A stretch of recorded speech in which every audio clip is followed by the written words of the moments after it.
Okay, we left off on the bottom of Chav Zayin Amid Beis.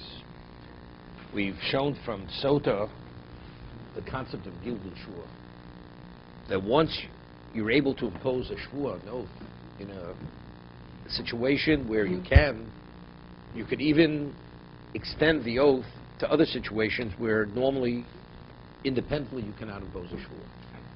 For instance, we said by the Sota, if a woman's an Arusa, since it's at a time she's not yet with her husband, she's not in the domain of the husband cannot impose a shvua, the Kohen cannot. So the procedure of the Meisota cannot be applied. But once the Kohen is able to adjure when she's fully married, that she did not commit adultery when she was fully married, he can impose upon the shvua when she was an Arusa, when she was partially married. She was not in his domain.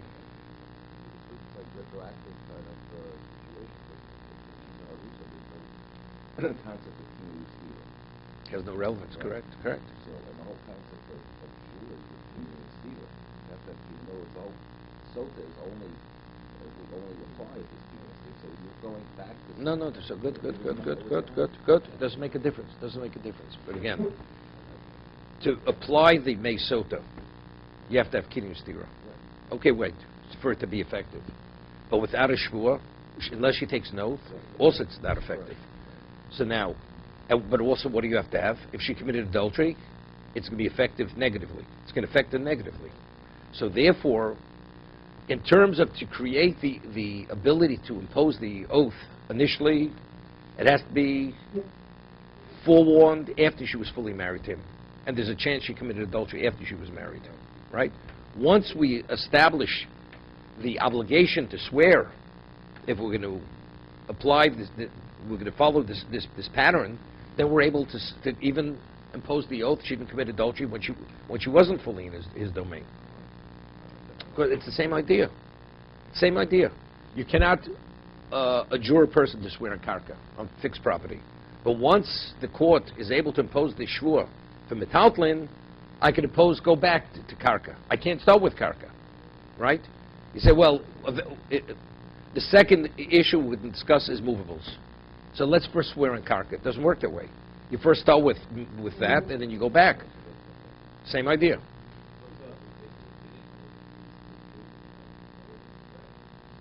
The Gemara says, well, no, that's rabbinical. Rabbinically, they do whatever they want.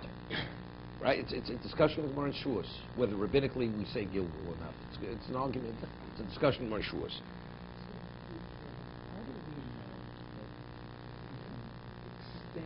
If you use this example of Sultan and extend it as a principle.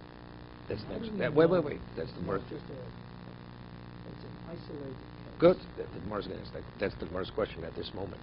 The Gemara's a question. Ashkan is Sota di Surah. The Torah establishes this principle regarding Sota, which she's forbidden to her husband. So it's to verify whether she did commit adultery or not during periods of time which normally I can't impose the shvua, we're able to apply this principle of Gilgul, Lamonim and Olon. But in the monetary situation, how do I extend it over to a monetary situation? Okay? Is that the question you're asking? Well, I mean, I even have a broader question than that. Just to any situation. There's no other situation. There is no other situation. Sota is the only case of Isser which has relevance to Gilgul Shua. There's no other Shua. All other oaths in the Torah relate to money, where you're adjuring a person to swear. It's the only time the court imposes an oath is only in regard to a monetary situation. Okay. So it's the Same question. So the Gemara says, Ashla so disur mamonim and olon.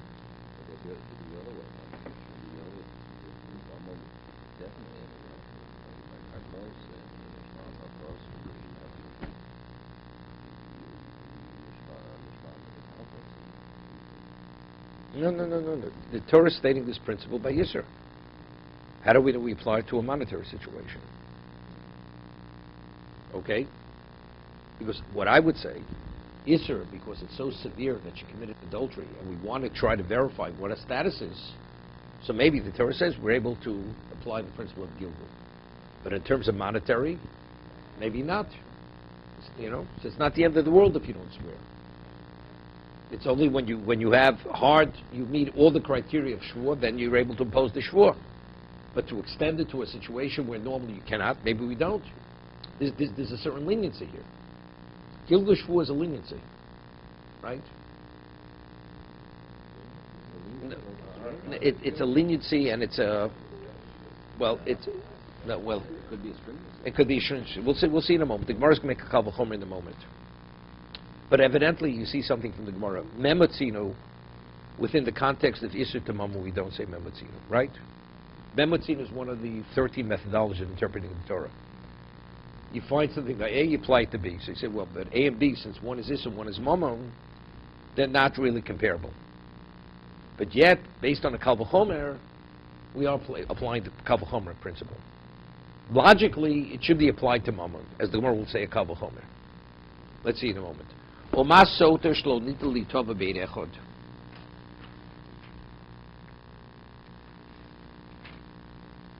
Before you're able to establish her as a suspected adulteress, what must you have? You have to have forewarning, and you have to have sequestering. Now, how many witnesses do you need that she was forewarned? You need 2 witnesses. He has to form present 2 witnesses, and she has to sequester herself in front of 2 witnesses. So, in regard to Sota Shlo Nitli Tova Beirechod, to be able to classify her, that there should be a claim against her, a single witness is not sufficient. Now, but yet, Megalgalin Momen Shinli Tova. Megalgalin. So despite the fact is, in terms of evidence, how much evidence do you need to establish fact? You need 2 witnesses. But once you've established it, and now I impose the shvur, I do apply the principle of Gilgal. By Sota. To establish her as the suspected adulteress, what does the Torah require? 2 witnesses. But once I've established it, right, now I'm able to apply the principle of Gilgal. When regarding a monetary situation, a single witness is sufficient to have a claim.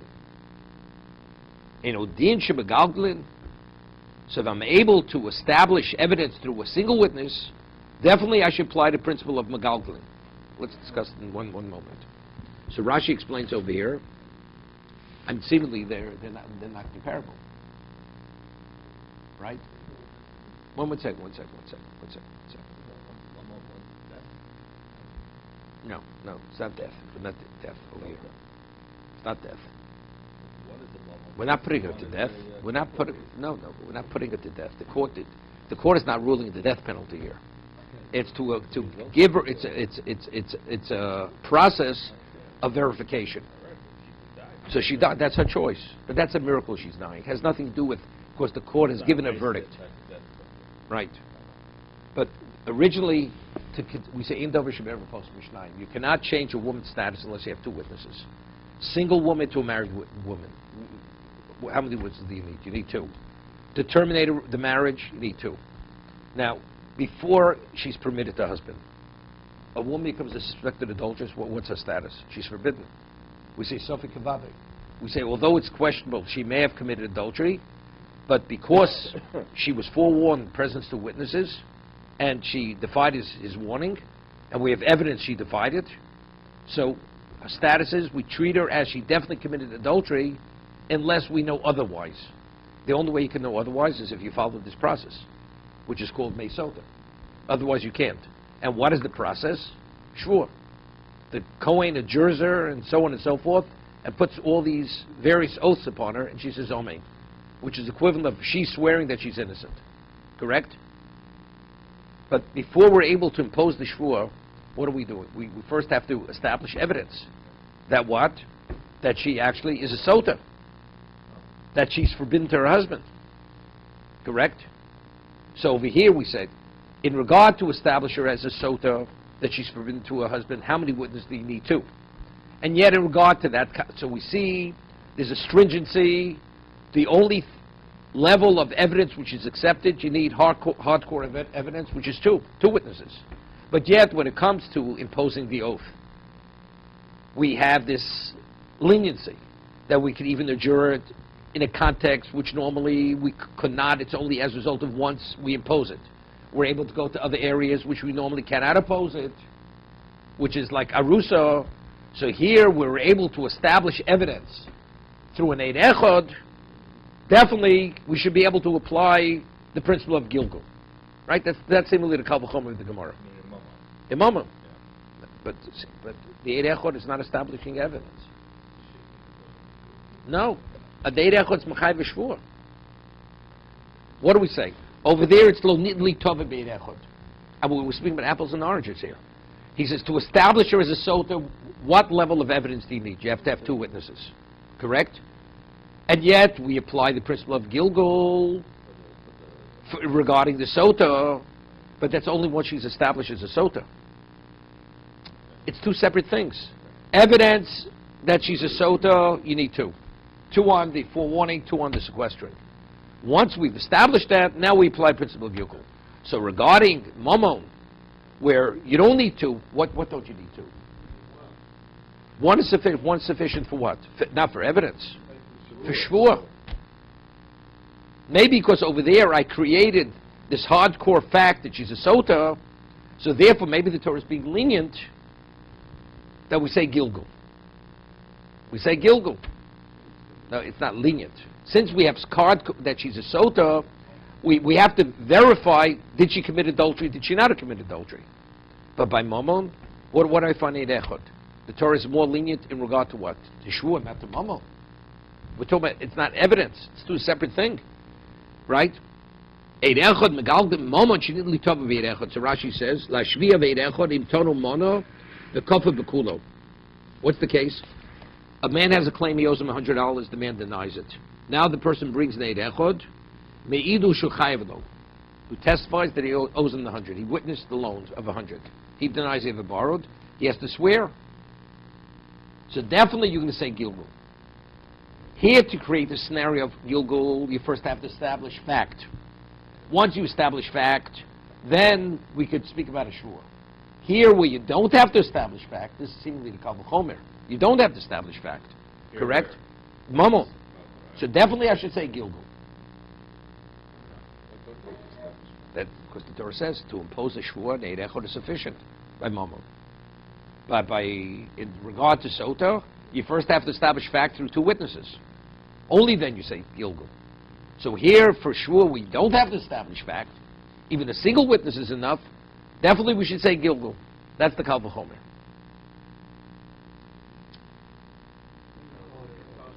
We'll get to it. Now, first, how do we know that an Eid Echad can actually create an obligation of a shvur? No, by monetary. It says, Lo yokom Eid Echad l'chol ovon l'chol chatos. An Eid Echad cannot establish evidence for a sin. Ovon l'chol chatos, that the person is a sinner. So it says, cannot establish evidence for fact that he's a sinner. Avol kom l'shvur. But to impose, to create an obligation to swear, that he can. Okay? Rashi cites the limud. Right? Shenema lo yokom Eid Echad b'ish l'chol ovon l'chol chatos, l'ovon l'chol chatos einu kom. He has no validity in regard to establish the person as a sinner. Avol kom, but his validity, his viability is l'shvur, to impose a shvur. That's the base source. That Echad can be m'chai v'shvur. Once discussed. Now, when a single witness, Ruvain has a claim against Shimon, he owes him $100, Shimon denies it. It's called kofar hakol, full denial. One doesn't swear. Ruvain now brings a single witness, says the witness says he witnessed the loan. Witnessed me lending him money. So now, he says, well, I disagree with the witness. The witness is a liar, it's irrelevant. Person brings a witness to court, he has to swear. Gzer sakosef. Now, why does he have to swear if he brings a witness? So now there's a question. You know, what happens if a person is a thief? Ruvain comes to Shimon, and Shimon is a thief. And Shimon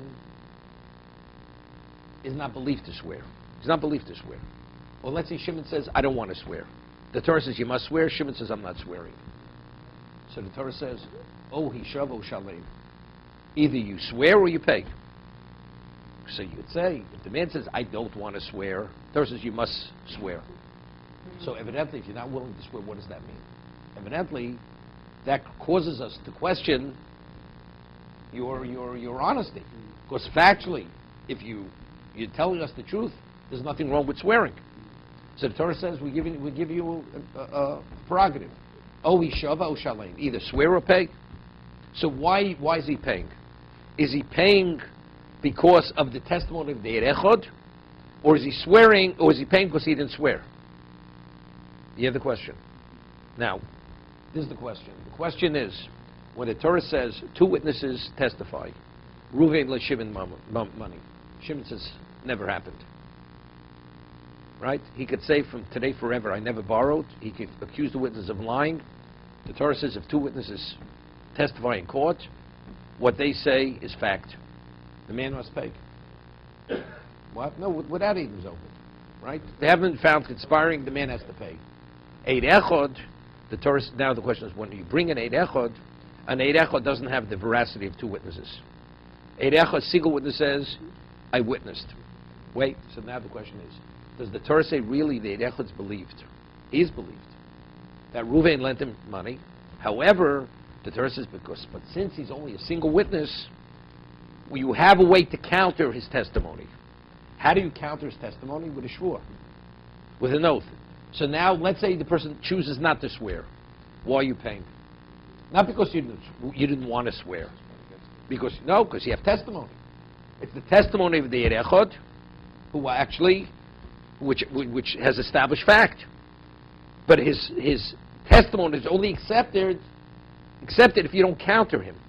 Torah gives the person the ability to counter a single witness. Two witnesses, you have no ability to counter them. Their testimony is fact, it's hardcore fact. It's a counter to the Eid Echad. So if a person chooses not to swear, why are you paying? You're paying because because the Eid Echad testifies you owed money. So now it's fact. It's not because you chose not to swear, that's why you pay. Because we have a question, and unless you verify our question, you must pay. But rather, because the Eid Echad is believed as a witness. That now it's bona fide. That's testimony. It's like two witnesses now. Like two. Okay? So now, you have a case, let's say a person is a thief. He's a ganav. The Shimon is a ganav. So the court's not going to trust him. It's not going to trust him whatsoever. So what do we say? We say, mitoch yochel lishav mishalim. There, halachically, he's not able to swear. It's not he's choosing not to swear. So what's the halacha? So same question.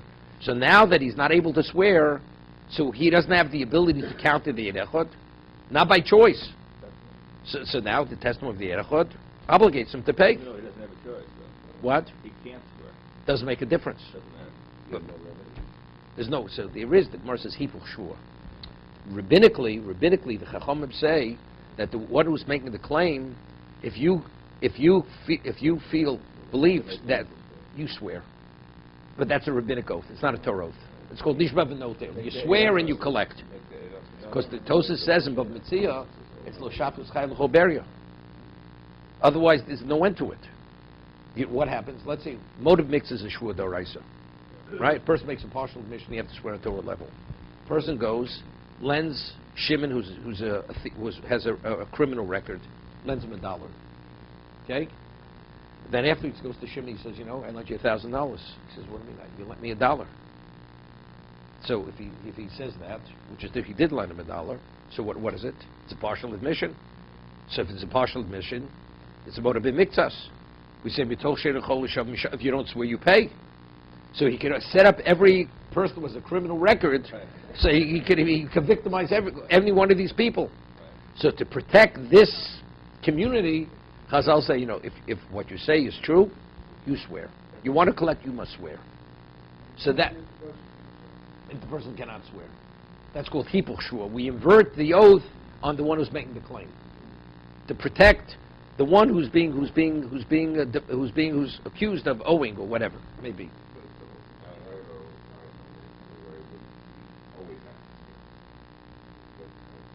That's just the opposite. You don't pay. I have an Eid Echad here, or I have a motive in mikzas. We're going to mochavil of raya. But he's lying in the first place. Torah says you have to swear. You swear or you pay. The man is not able to swear because he's a thief. What do you do? So he has to pay. So this person can be victimized continuously. So how do you protect him? But the guy's lying in the first place. He's already lying. Who's lying? $1,000. But who knows he's lying? He knows he's lying. So he knows he's a dishonest man, but the court doesn't know he's dishonest. I understand, but what would stop him from taking the sword that he does over? No. So that the Gemara says no. Person make an easy dollar you'll take, but to swear falsely, a person's not going to swear falsely, right? That he's not going to do. So now, what's the halachic difference if the Eid Echad is believed or the Eid Echad is not believed? Now, what is the value of an Eid Echad? Is it only, it's enough to create a question? Enough of a question which has to be verified through an oath? Is that the understanding of Eid Echad? So really an Eid Echad has no credibility in terms of belief. He has no credibility in terms of belief in Eid Echad. No, which means it's the claim, meaning if the claimant is able to bring a witness, that strengthens his claim. So he creates enough of a question to the court, which demands an oath. But it's not evidence.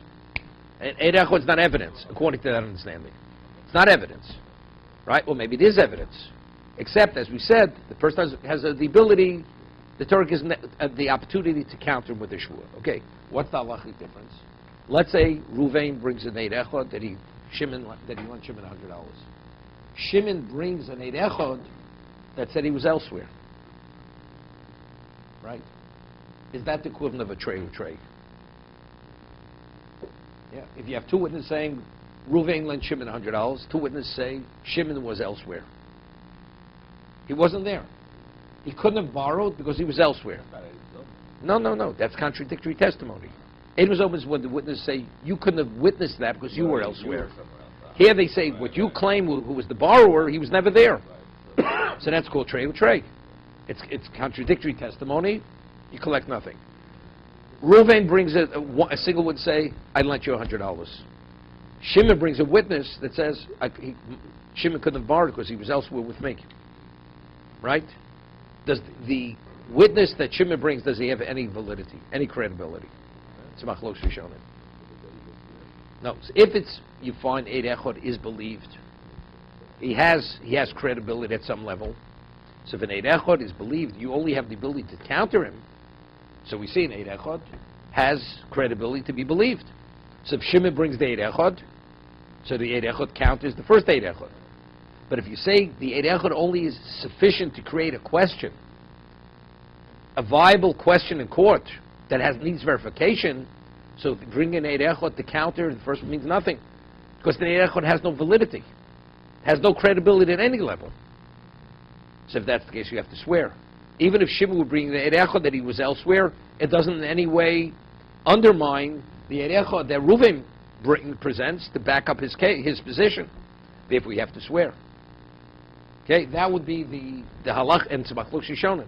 The Rosh is the beginning of Mitzvah, that if Shimon brings an Eid Echad, the Eid Echad counters the first Eid Echad, they cancel one another out. Yes, it's a regular kol for a kol. So therefore, there's no obligation to swear, according to this understanding. Okay? So let's get back to the words of the Gemara. Umasota shel niten li tove beid echad. Sota, the husband doesn't have a claim to impose an oath upon his wife if he only had an Eid Echad. Right?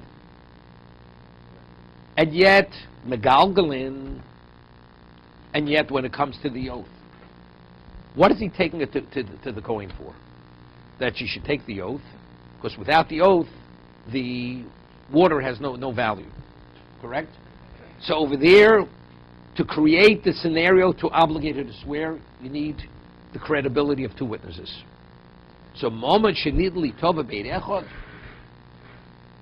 regarding a monetary case, where you have a claim, even when you have an Eid Echad, nidli tova, I mean the language, li tova means you have a claim. I mean, it seems to be a little ambiguous here, right? It's not really, because you really have it. It's only to impose an oath. So if you learn that the Eid Echad really is believed, there is a monetary claim here, And all you're doing is countering the Eid Echad. So the language is good. Nidli tova. Momen nidli tova be'Eid Echad. You can, because ultimately you have a right to collect with an Eid Echad, as long as he's not countered. Right? But if you learn the other way, the language is not so, it's not so perfect over here. Right? Correct. Say no din shemagalglin. There's no question that you could create a situation of gilgul. That when you swear on one, you could actually shift it to a situation which normally you can't swear, which is karka, which is fixed property.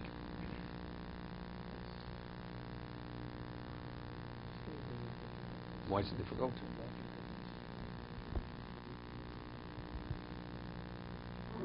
The reason that we have two witnesses is because when it comes to capital punishment, There's not capital punishment here. Nobody's been put to death. we have a very high standard. We have two people testify. And then it will say, if one person testifies, the court says nothing. Correct. It doesn't do anything. But yet, when it comes to the oath within that context, we're talking about oath. Now that she's a questionable sota, she's a suspected adulteress, which it's very difficult to create this setting here.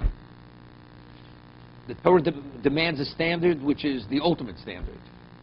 And over there, the Torah allows the oath to shift from one to another. So regarding oath, the Torah is being very lenient over here. Because you're not really meeting the criteria of what a shvu is. Because in terms of when she's fully married, the Torah says that we understand she swears. But whatever the situation where she's not fully married, which normally she can't swear there. Right? The Torah is not strict. In that regard, the Torah is not being strict. By Arusa. So we see the Torah, in regard to shvu, the Torah is being more lenient, is flexible. Only if you have two witnesses. No, you have to establish that you met the criteria. But once you might make the criteria of a suspected adulteress, now in regard to shvuah, the Torah is flexible. Because we're imposing a shvuah upon her, even if for a situation where normally she wouldn't be obligated to swear. As we said earlier, let's say she squares herself when she was not Rusa, she was full when she's not Rusa, and she quests herself when she's not Rusa. The husband cannot impose the oath upon her. It's only when she's fully married. And now, now the Torah is flexible, we could shift, even at a time which initially wasn't a claim against her. He's even unaware of it. So the Torah is being very flexible when it comes to shvuah. So here the Torah demands a standard, a level of evidence which is the ultimate, but yet when it comes to shvuah, the Torah is being lenient. We're able to adjure in a situation which normally we cannot. So at a moment where the Torah is more lenient, that even a single witness has credibility, definitely we should be lenient to shift it from one situation to the next. Going from metaltlin to mama. The argue the other way. I would say, this woman was forewarned by two kosher witnesses. She was forewarned by her husband as well. Witnesses don't forewarn. Witnesses don't say a word. No, not forewarned. The witnesses saw the whole thing. No, first she was forewarned by the husband in presence of witnesses. Yes. And then She was subsequently she sued. defied his forewarning, and that was witnessed by witnesses. That's done. Huh? Right. She's really put herself into a Correct. very bad situation. Correct. So the Torah is saying, we know in so many places that adultery, being disloyal to one's spouse is a very Good. severe Okay. sin in the eyes of God. So now this woman put herself into a position where she compromised her own marriage. Good. Okay. And the Torah is now saying, you do that, You must swear. you must swear. And we're going to throw the book Wait. into What potential. are you swearing upon? You're swearing That what? You didn't commit adultery when you were fully married. when you're fully married. Wait. If the husband would have wanted to impose an oath when we were not fully married, you were married but not fully married. Before you entered the marriage, he couldn't. You can't do that because one witness has no standing. Wait, not one witness. No, two witnesses. Two of each. Right? Do we have kinyan stira? You have forewarning in front of two. She questions herself. after she's married but not in his domain yet. The court, the Torah says you cannot impose an oath on her that she committed adultery, that she's innocent, that she did not commit adultery. Because Torah says she has to be fully married when the question arises. As bitachas sheikh, not engaged. No, there's arusa.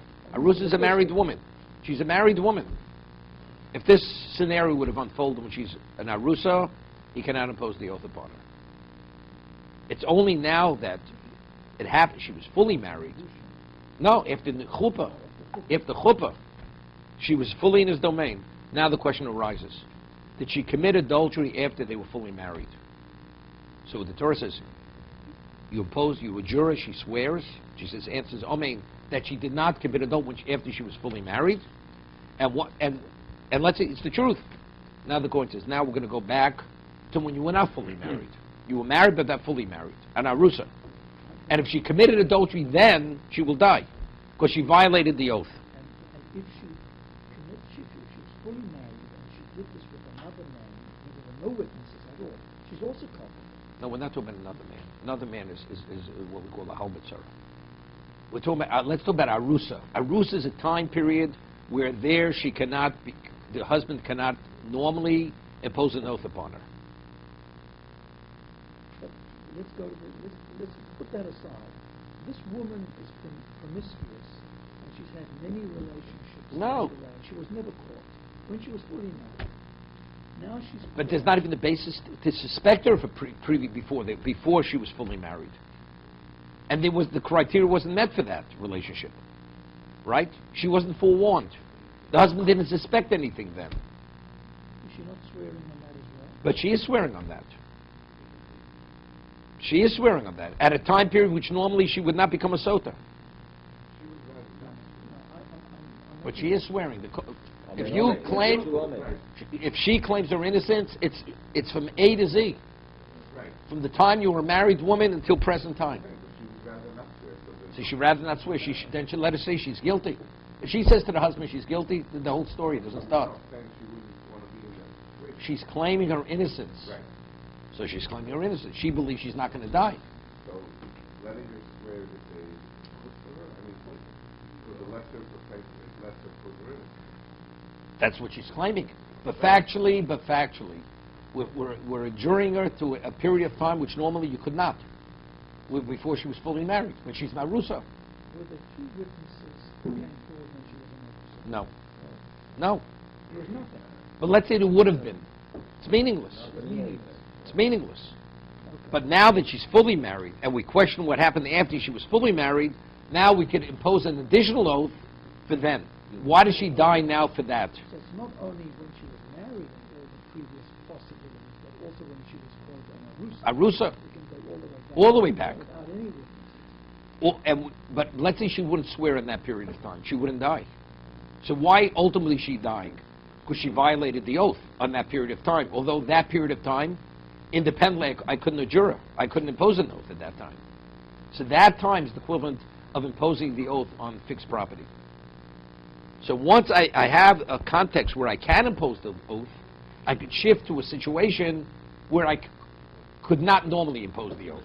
The case of the Arusa and the Chuppah is, it's almost like one and the same, whereas Mammon and No. It's very different. It's What are you talking about? different scenario.